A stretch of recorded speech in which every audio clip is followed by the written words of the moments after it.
Hosted by former World Bank treasurer and founder of the Oxford global think tank, Otti, the conference convened some of Nigeria's brightest minds to assess the nation's leadership and development trajectory. Structured around four key pillars: public policy and inclusive governance, economic transformation through business leadership, technology and entrepreneurship, and intergenerational transition, the dialogue explores how ethical and visionary leadership can transform Nigeria's future.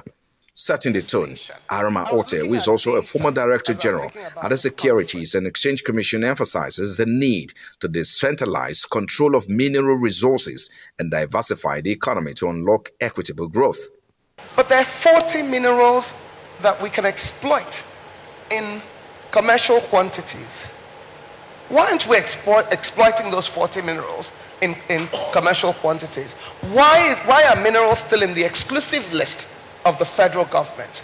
Why can't we have it be decentralized so that every state can produce the minerals in their own state? Why aren't we decentralizing a nation of 230 million people? Among the keynote speakers were the Emir of Kano, Muhammadu Sanusi II, Abia State Governor Alex Otti, Deputy Speaker of the House of Representatives Benjamin Kalu, and ANAP Foundation founder Atedo Peterside.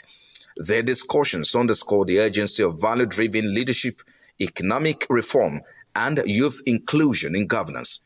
Reflecting on Nigeria's past, the former central bank governor Sanusi and Atedo Peterside revisited the 2012 fuel subsidy debate, insisting that political interest, not the public good, hindered reform. While Abia State Governor on his part calls for a shift from mediocrity to performance-driven leadership, Deputy Speaker highlights the impact of legislative role on the economy. If Nigerians had allowed the Jonathan government to remove the subsidy in 2011, that would have been pain. But that pain would have been a very, very tiny fraction of what we are facing today. This is the cost of delay. Now, people like my friend Kaide Fayemi here and his APC friends had Occupy Nigeria, came out on the streets, told us we could not do it. And I remember calling one of my friends. And this is, we should talk about these things because it's important. There's a kind of poetic justice. That it is actually the people who led the Occupy Nigeria movement who ended up seeing the problem, inheriting the problem, and having to do it. So I'll be the first one to give credit to this government for removing the fuel subsidy, which some of us started calling for from the very first economic summit over 30 years ago.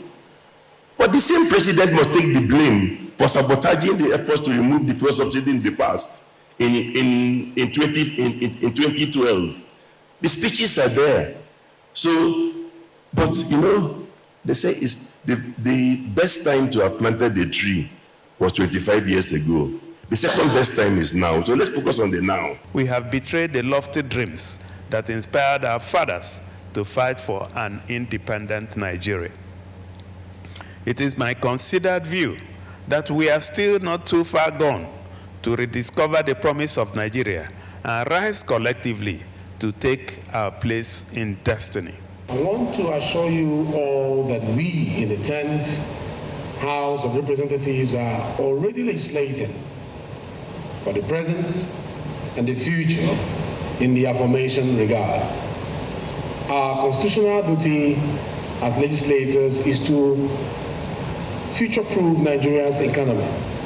From calls for accountability and transparency to bold reflections on Nigeria's economic future, speakers agree that transformational leadership remains key to reshaping the nation's destiny. Frank Omalape, Arise News.